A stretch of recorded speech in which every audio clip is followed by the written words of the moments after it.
आप हो रहे हैं बोर्ड और आपके पास कोई काम करने को नहीं है? ठहरिए ठहरिए जनाब, हम हैं आपकी बोरियत को मिटाने के लिए। आइए आपको बताते हैं कुछ इंटरेस्टिंग फैक्ट्स जिन्हें जानकर आप भी कह उठेंगे विस्परिंग मिस्ट्रीज के मिस्ट्री बॉक्स का जवाब नहीं। ये है एक हमिंग बर्ड, दुनिया की सबसे छोटी वार्म ब्लडेड जीव। इतनी छोटी जीव होने के बावजूद भी इनका मेटाबॉलिज्म रेट जो होता है वो बेहद तेज होता है। इतना तेज कि इन्हें हर 15 से 20 मिनटों में फूलों का रस पीते रहना पड़ता है। ये तो हुई दिन की बात। अब रात को ये पक्षी सोते हैं तो फिर हर समय कुछ कुछ देर में फूलों का रस पीने वाले इन पक्षियों को रात में खाना कहाँ से मिलता है? दरअसल इन स्मार्ट पक्षियों में एक बहुत बढ़िया मैकेनिज्म मौजूद होता है जिसे कहते हैं टोरपोर। तोड़फोड़ नहीं जनाब, टोरपोर, TORPOR। इस मैकेनिज्म की मदद से हमिंगबर्ड्स अपने मेटाबॉलिज्म रेट को रात में 95% कम कर देती हैं, जिससे इनकी शक्तियां बची रहती हैं। लेकिन इस दौरान ये जीव इतने सुस्त हो जाते हैं कि शिकारियों का शिकार आसानी से बन जाते हैं। हमिंगबर्ड्स की एक और खासियत होती है और वो ये कि इन बर्ड्स की सूंघने की शक्ति यानी जो स्मेलिंग पावर होती है वो बहुत कमजोर होती है, लेकिन वहीं दूसरी ओर इनकी सुनने की शक्ति बहुत तेज होती है, हम इंसानों से भी तेज। और हाँ, इनकी देखने की शक्ति भी हम इंसानों से कई गुना ज्यादा तेज होती है। यहाँ तक कि ये बर्ड्स अल्ट्रावायलेट रेज को भी देख सकते हैं। हमिंगबर्ड्स बेहद इंटेलिजेंट पक्षी होते हैं और ये अपने रास्ते में आने वाले सभी फूलों को याद रखते हैं और यहाँ तक कि इन्हें ये भी मालूम होता है कि जिस फूल से ये रस पीकर जा रही हैं उस फूल में रस वापस कब भरेगा। ये है हमिंगबर्ड का नेस्ट, जो है सिर्फ 2.5 सेंटीमीटर बड़ा। जी हाँ दोस्तों, दुनिया का सबसे छोटा घोंसला बनाने वाली ये बर्ड्स अपना घोंसला अपने साइज के हिसाब से ही छोटा बनाती हैं। अब या तो एक छोटे से कॉइन से इसकी तुलना कर लीजिए या छोटे से बीन्स के साइज से। ये घोंसला इन चीजों के सामने भी छोटा ही दिखेगा।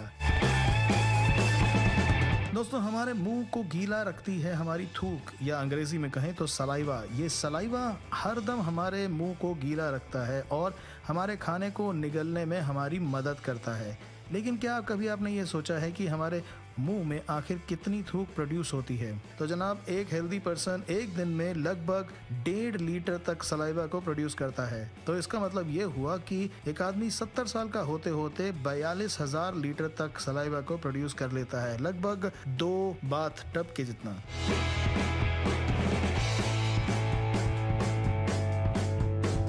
दुनिया के सभी जानवरों में सबसे ज्यादा बड़े मोलार टीथ रखने वाले यानी आगे के दांतों को रखने वाला जानवर है अफ्रीकन हाथी, जिनके दांत 21 सेंटीमीटर लंबे और 7 सेंटीमीटर चौड़े होते हैं। अब इतने बड़े दांतों का वजन भी तो अच्छा खासा होगा। सही में इन गजराजों के आगे के दांतों का वजन होता है तकरीबन 4 किलोग्राम। गजराज जी, आपको सलाम, क्योंकि हम इंसानों के दांत तो लगभग 2 सेंटीमीटर तक बड़े होते हैं। क्या आप जानते हैं कि फिनलैंड के पासपोर्ट को अगर कोई इस तरह फ्लिप बुक की तरह पलटता है तो आपको एक भागते हुए हिरन की एनिमेशन दिखेगी। ये 3.5 सेंटीमीटर साइज का हारमोनिका तब दुनिया भर में फेमस हो गया जब दिसंबर 1965 में एस्ट्रोनॉट वॉल्टर सिल्वा छिपाकर इसे अपने साथ जेमिनी 6 में स्पेस में ले गया था। स्पेस में जाकर वॉल्टर ने जिंगल बेल्स की ट्यून को अपनी मनपसंद हारमोनिका पर बजाया था।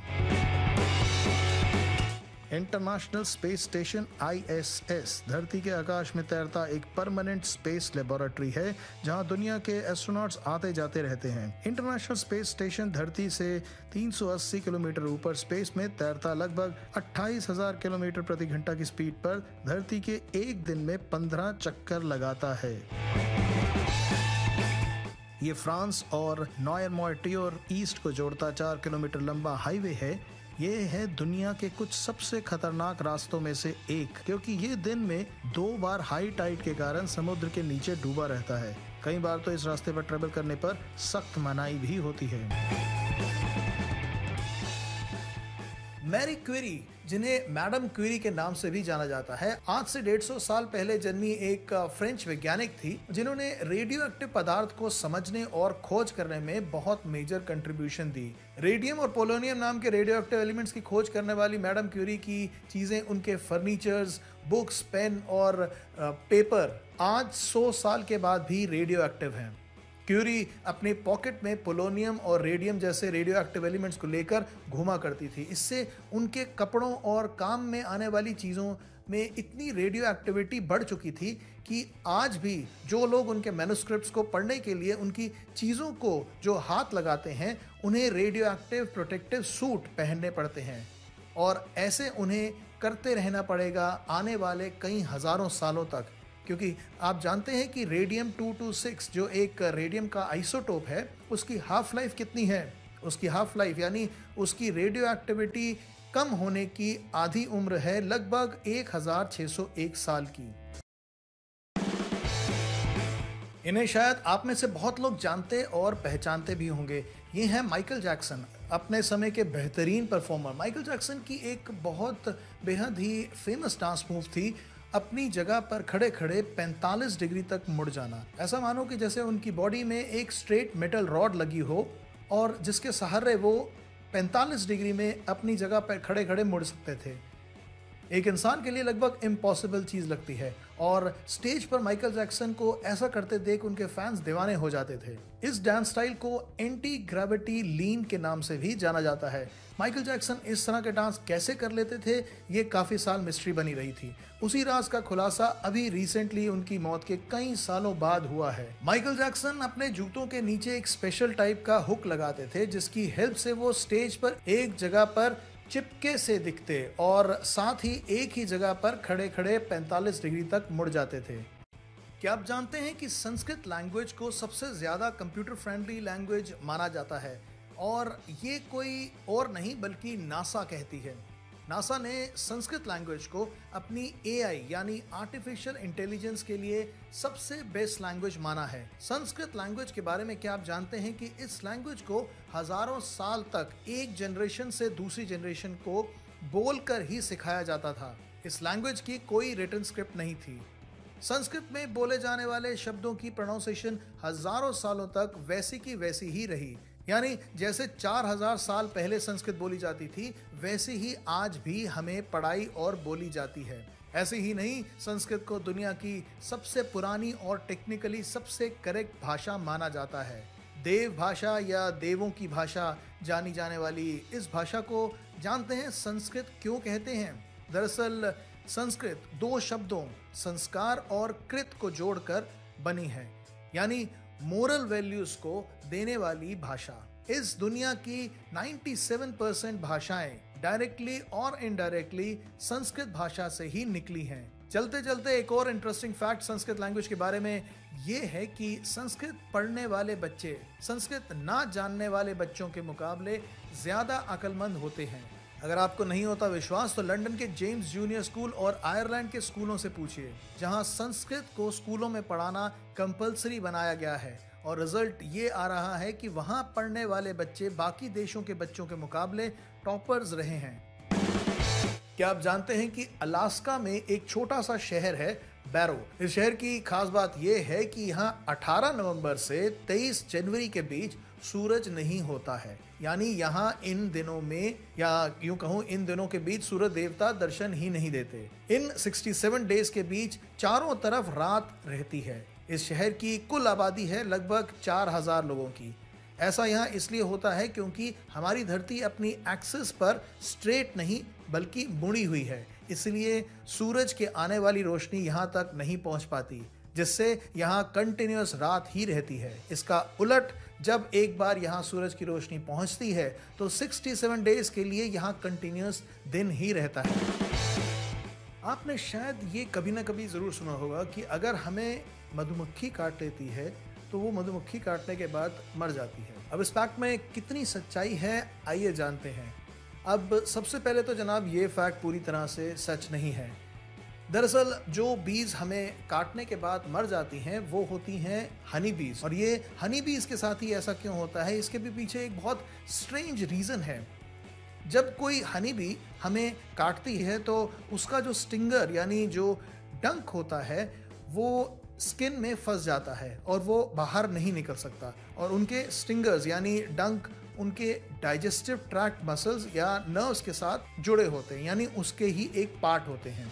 इसलिए मधुमक्खियां जब भी किसी को काटती हैं तो अपने स्टिंग को वापस नहीं खींच सकती और वो स्टिंग स्किन में वहीं पर फंसा रह जाता है। और क्योंकि वो स्टिंगर उनके डाइजेस्टिव ट्रैक्ट और नर्व्स के साथ जुड़ा होता है, उनका एक हिस्सा होता है, तो उसका डाइजेस्टिव ट्रैक्ट स्टिंग के साथ ही टूट जाता है, जिससे वो मधुमक्खी मारी जाती है। ये एक्शन सिर्फ हनी बीज में ही होता है। बाकी बीज अपने डंक को मार के आराम से डंक बाहर निकाल कर उड़ जाती हैं और उनको कुछ भी नहीं होता। तिब्बत एक खूबसूरत जगह है जहां पर पहुंचकर इंसानों को मानो स्वर्ग का एहसास होता है। यहाँ पर कई मठ हैं, जिनमें से एक मठ है तवांग मठ। इसकी पुस्तकालय में रखी हुई है एक तिब्बती भाषा की लिखी हुई किताब काल विज्ञान। इस किताब में एक घाटी का जिक्र है, एक रहस्यमय घाटी जहां पर ना सूर्य का प्रकाश पहुंचता है ना ही चंद्रमा का। चारों तरफ एक अजीब सी मिस्टीरियस लाइट फैली होती है। स्वागत है आपका तिब्बत की शांग्री ली घाटी में, जहां के बारे में ये माना जाता है कि ये घाटी समय के चौथे आयाम से परे है। यहाँ पर समय थम जाता है और भूल से भी अगर कोई व्यक्ति यहाँ पहुँच जाता है तो उस इंसान की मेंटल शक्तियाँ एक अलग ही आयाम में पहुँच जाती हैं। इस घाटी पर एक किताब लिखने वाले अरुण शर्मा, उनका मानना है कि अगर कोई वस्तु या इंसान इस जगह पर अनजाने से भी चली जाती है तो वो वापस इस दुनिया में कभी लौट कर नहीं आते। दुनिया में कई लोगों ने इस घाटी का पता लगाने की कोशिश की, यहाँ तक कि चाइना ने भी अपनी सेना को इस घाटी को ढूंढने के लिए भेजा, लेकिन वो भी इस जगह का कहीं भी पता नहीं लगा सके। मज़ेदार बात यह है कि इस घाटी का जिक्र महाभारत और वाल्मीकि रामायण और कई इंटरनेशनल ऑथर्स जैसे जेम्स हिल्टन ने भी अपनी किताब लॉस्ट हॉरिज़न में किया है। शांग्री-ला घाटी दुनिया के बरमूडा ट्रायंगल जैसे सबसे रहस्यमयी जगहों में से एक मानी जाती है। कई लोग मानते हैं कि ये घाटी सीधा दूसरे लोक से जुड़ी है। जेम्स हिल्टन की किताब के मुताबिक शांग्री-ला घाटी एक ऐसी घाटी है जहां पर लोग सैकड़ों साल तक जीवित रहते हैं। इनकी किताब को पढ़कर जाने कितने देसी विदेशी इस घाटी के ढूंढने के लिए यहाँ पर पहुँचे, लेकिन आज तक किसी को भी ये घाटी का पता नहीं चल पाया है।